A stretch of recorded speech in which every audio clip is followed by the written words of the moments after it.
নমস্কাৰ, মই ৰঞ্জন চৌধুৰী। স্বাধীন অসমৰ সপোন দেখুওৱা, অসমীয়াক উল্লু বনোৱা আলফা নেতা এতিয়া আকৌ খিলঞ্জীয়াৰ অস্তিত্ব লৈ খুব হুলস্থুল কৰি আছে ছ'চিয়েল মিডিয়াত। আপোনালোকে ইতিমধ্যে গম পাইছে, সেইটো লৈ আৰু নতুনকৈ ক'ব লগা একো নাই। খালি মই এটা বস্তু জানিব বিচাৰিছোঁ যে তেওঁলোকে ঠিক সময়ে সময়ে অসমীয়াৰ অস্তিত্ব, খিলঞ্জীয়াৰ অস্তিত্বৰ কথাবিলাকলৈ কেলে আহে। ঠিক আছে, আচুৰ বাৰু সমুজ্জ্বলে সেইটোতে এটা কেছেট বজাই থাকক আৰু আলফা নেতাৰ মুখত এইবিলাক, এই বিপ্লৱীবিলাকৰ মুখত এইবিলাক কথা শোভা নাপায়। আপোনালোকে মনত পেলাওক, ঠিক 15 আগষ্টৰ আগে মানে জুলাই মাহৰ পৰা সেই ভাওনাটো ষ্টাৰ্ট হৈছিলে, জুন জুলাই 2025 যে 15 আগষ্টৰ পিছত বাংলাদেশী ইয়াৰ পৰা গুচি যাব লাগিব। আৰে বাংলাদেশীক খেদিবলৈ চালা মোদীৰ বাপেকৰ ক্ষমতা নাই। মোদীয়ে কোৱা নাছিলে জানো 2014 16 মেৰ পিছত বাংলাদেশী টালি টোপলালৈ গুচি যাব? তো তহঁত কি মোদীতকৈ ডাঙৰ পাৱাৰফুল মানুহ নেকি? তেওঁতো বিশ্বগুৰু হয়, তহঁতিতো আলফাও নহয়, আলফা ক'বলৈ বেয়া লাগে।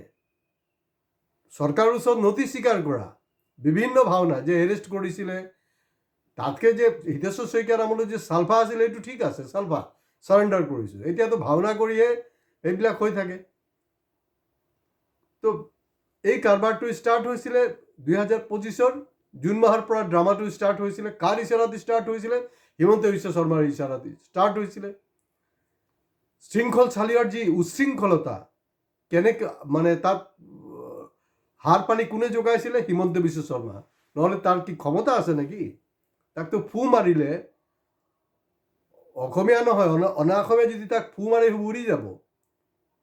তো এতিয়া আমি শুনিছিলোঁ মাজত যেতিয়া তাক অলপ অব্যাহতি দিলে আৰু কিছু বিশৃংখলা হ'ল, যেতিয়া বিশৃংখল হৈ গ'ল, এনেই এটা আণ্ডাৰষ্টেণ্ডিঙৰ কাৰণে। কাৰণ মামাই দেখিলে যে ভাই তাক কেলে ঠাণ্ডা কৰাৰ কাৰণটো কি? কাৰণ বেপাৰীৰ ওপৰত উৎপাতটো বেছি হৈছিলে। RSS হেডকোৱাৰ্টাৰৰ পৰা খবৰ আহিলে, ऐसा नहीं चलेगा হিমন্ত, তাত মামা চমান ऐसा नहीं, বন্ধ কৰো, আমাৰ বেপাৰীকো বেপাৰ কাৰণে দো। যেহেতু বেপাৰীৰ ওপৰত, অনা অসমীয়া বেপাৰীৰ ওপৰত শৃংখলে সেইটো কৰিছিলে, সেইটো কৰা উচিত নহয়, উল্টা হৈ গ'ল খেলটো। তাৰপিছত ঠাণ্ডা। সেইটো সময়ত যিটো সময়ত বেছি উৎপাত কৰিছিলে তাহাঁতি, কাকো এৰেষ্ট কৰা নাই, কোনো কেছ ৰুজু হোৱা নাই। কিন্তু যেতিয়া অলপ লাইনত আহিলে তেতিয়া মানে 30 জনকে, এতিয়া শৃংখলতৰ যোনটো প্ৰেছ ৰিলিজ মই পঢ়িছোঁ, তাত দেখিছোঁ যে 30 জনকে মানুহ বিনা দুখত সোমায়। আৰে ভাই, তহঁতি কেতিয়াৰ পৰা আৰু ৰাজা হৰিশ্চন্দ্ৰ? বিনা দুখটো নহয়, দুখটো কৰিছ। এতিয়া মানে কি আত্মমন্থন? তো আত্মমন্থন যদি কৰি আছে, তো আত্মমন্থন কৰি থাকিব লাগে। আকৌ এইবিলাক লৈ হোশ্যাৰ হৈছে যে, আৰু ইমান মানে বিলাসবহুল হোটেলত প্ৰেছ মিট কৰে কেনেকৈ? পইচাৰ যোগান ক'ৰ পৰা আহে? কালেকশ্যন কৈছে যে এতিয়া আমি আৰু কালেকশ্যন নকৰোঁ। যোনটো শৃংখলে দম দিছিলে, মই টেক্স উঠাওঁ, টেক্স বুলি কৈছিলে, এতিয়াতো টেক্স নুঠাই বুলি কৈছে। তাৰপিছত ইমান প্ৰেছ মিট, ইমান মানে পইচাবিলাক কোনে যোগান ধৰি আছে? সেইটো নতুনকৈ ষ্টাৰ্ট হ'ল। প্ৰব্লেমটো হ'লগৈ বিশ্ব হিন্দু পৰিষদ, RSS, বিজেপিৰ যিবিলাক পাণ্ডা আছে, তাহাঁতি বাংলাদেশত কোন দীপু দাস হিন্দুক হত্যা কৰিলে সেইটোতো কণ্ডেমেবল। মই ইয়াৰ আগতো ভিডিঅ' বনাইছোঁ, সেইটো সদায় কণ্ডেমেবল, সেইটোক লৈ হোশ্যাৰ। কিন্তু হিন্দুত্ববাদী সংগঠনবিলাক খিলঞ্জীয়াৰ যে জমি আদানী আম্বানী ৰামদেৱ বাবাই লৈ লৈছে, অস্তিত্বত যে সংকটত, সেইটো লৈ নকয় কেলে? সেইটো লৈ তাহাঁতি মাতক, কাৰণ সেইটো লৈ মাতিলেতো তাহাঁতি আৰু পইচা নাপায়। তাহাঁতৰ হিন্দুত্ববাদী শক্তিবিলাকক পইচা কোনে যোগান দিছে? এই আদানী আম্বানী ৰামদেৱ সেইবিলাকে দিছে, বেলেগতো আৰু কোনো ষ্টৰি নাই। তো গতিকে এই মানে অসমীয়াক উল্লু বনোৱা আলফা নেতাবিলাক এতিয়া আৰু এইচব বিপ্লৱী কথাবিলাক খাপ নাখায়। যেতিয়া নলবাৰীত ওপৰত আক্ৰমণ হ'ল, এই কি বুলি কয়, খ্ৰীষ্টান মানুহবিলাকৰ ওপৰতে, তেতিয়া আমাৰ এই আলফা নেতা বা বাকীবিলাক ক'ত আছিলে? ইভেন বৰদিন উপলক্ষে যে আপোনাৰ এটা ট্ৰেডিশ্যনেলি প্ৰগ্ৰাম কৰে অসম সাহিত্য সভা, তেওঁলোকো উইথড্ৰ কৰিলে হিন্দুত্ববাদীৰ হেঁচাত। কাৰণ মই কেতিয়াবাই কৈছোঁ যে আছু আৰু সাহিত্য সভা দুটা ইতিমধ্যে যোৱা 11 বছৰ তেওঁলোক নিজকে নিজে চাৰেণ্ডাৰ কৰি দিছে চৰকাৰৰ ওচৰত, হিমন্ত বিশ্ব শৰ্মাৰ ওচৰত, বেলেগতো কোনো আৰু কথাই নাইকিয়া। সেইটো সময়ত এই আলফা নেতাবিলাক সেইটো সময়ত মাত নামাতে কেলে?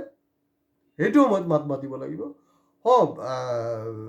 ৰীতা চৌধুৰী ডাঙৰীয়ানীয়ে কৈছে, কোনোবা শিল্পী সাহিত্যিকে সেইবিলাক লৈ ক'বও পাৰে, ঠিকেই আছে, কিন্তু মানে আলফা নেতা সেইবিলাক কোৱা মানে ভূতৰ মুখত ৰাম নাম।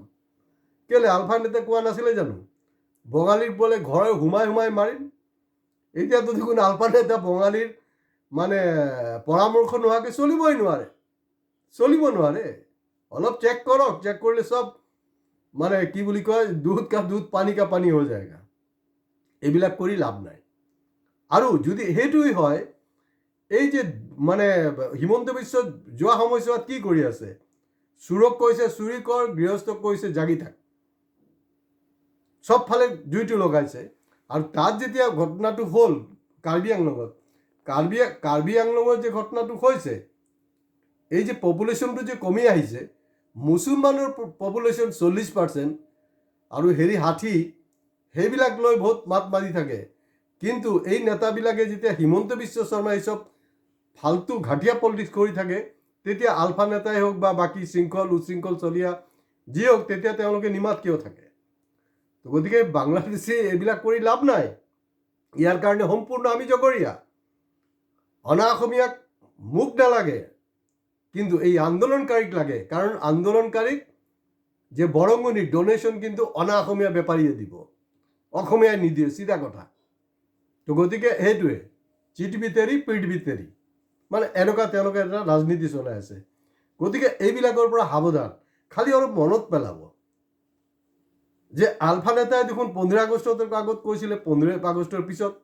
এতিয়া শিৱসাগৰৰ কিছু সংগঠন ষ্টেটমেণ্টবিলাক চব পেপাৰত চব আছে, ছ'চিয়েল মিডিয়াত আছে, তেওঁলোকে অলপ এক্সটেনশ্যন কৰি দিলে, লুজ টাইম দিলে 20 আগষ্ট। আৰে এতিয়াতো 2026 15 আগষ্ট, 20 আগষ্ট আহি যাব। তো তহঁতি কি ডাল কৰি আছ? চৰকাৰৰ চিধা কথাটো হ'ল যে ভুল নীতিৰ কাৰণে এইটো হৈছে। আৰু তাত যে মাইনৰিটি হৈছে, মাইনৰিটিৰ কাৰণে জগৰীয়া কোন? মাইনৰিটিৰ কাৰণে জগৰীয়া অকল বাংলাদেশী বুলি ক'লে নহ'ব। অনা অসমীয়া সংস্থাপিত কোনে কৰি আছে? কাৰণ মই ইয়াৰ আগতো কৈছোঁ যে অনা অসমীয়াৰ ভোট বিজেপিক লাগে, অসমীয়াৰ ভোট নালাগে। আৰু যিজনটো একেটা ভৰিত খাৰা হৈ আছে বিজেপিক যাবলৈ, তেওঁতো শুনিছোঁ বিধানসভাৰ টিকেটৰ কাৰণেও ব্যস্ত। মুখ্যমন্ত্ৰীৰ প্ৰতিখন ষ্টেপক আজি প্ৰতি কোনো সমালোচনা কৰিছে নেকি? নাই কৰা। ছাপোৰ্ট কৰে। মুখ্যমন্ত্ৰীৰ কাম কাজবিলাকক ছাপোৰ্ট কৰিব।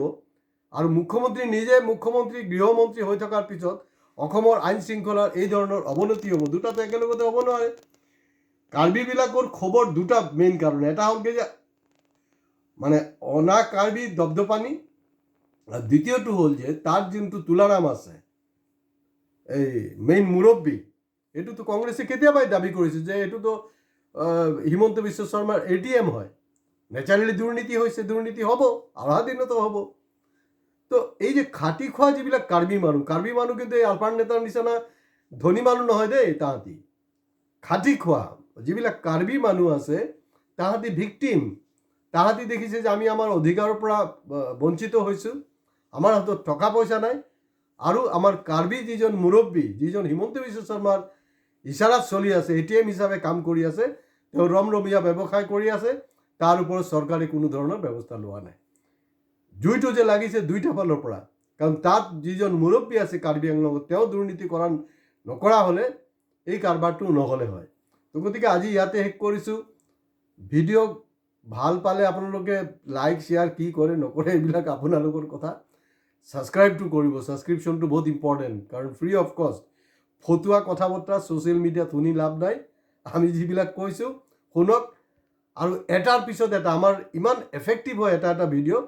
পৰৱৰ্তী সময়ত দেখা গৈছে আমি আগত কৈ যোৱা কথাখিনি এইটো এফেক্ট হৈছে, আৰু আমি যিখিনি কথা কৈ আছোঁ এইখিনিয়ে পৰৱৰ্তী সময়ত বিভিন্ন টিভি এংকাৰে এই কথাখিনিক নতুন এটা কালাৰ দি আপোনালোকৰ ওচৰত উত্থাপন কৰে। মই কনফিডেণ্ট আজি এই যে অসমীয়াক মানে স্বাধীন অসমৰ সপোন দেখুওৱা, অসমীয়াক উল্লু বনোৱা আলফা নেতাক যি ধৰণে মই এক্সপ'জ কৰিলোঁ, শৃংখলকতো বহুবাৰ তাৰ কৰিলোঁ আৰু তো আপুনি কওকচোন বাৰু, কমেণ্ট বক্সত লিখক যে নাই অমুক এংকাৰ অমুক টিভিৰ অমুক এংকাৰ আছে, তেখেতে আপোনাৰ নিচিনাকৈ কথা পাতিব পাৰে। মই মানি ল'ম, তেখেতক নিশ্চয় মই চেলুট জনাম। আজি ইয়াতে শেষ কৰিছোঁ। নমস্কাৰ।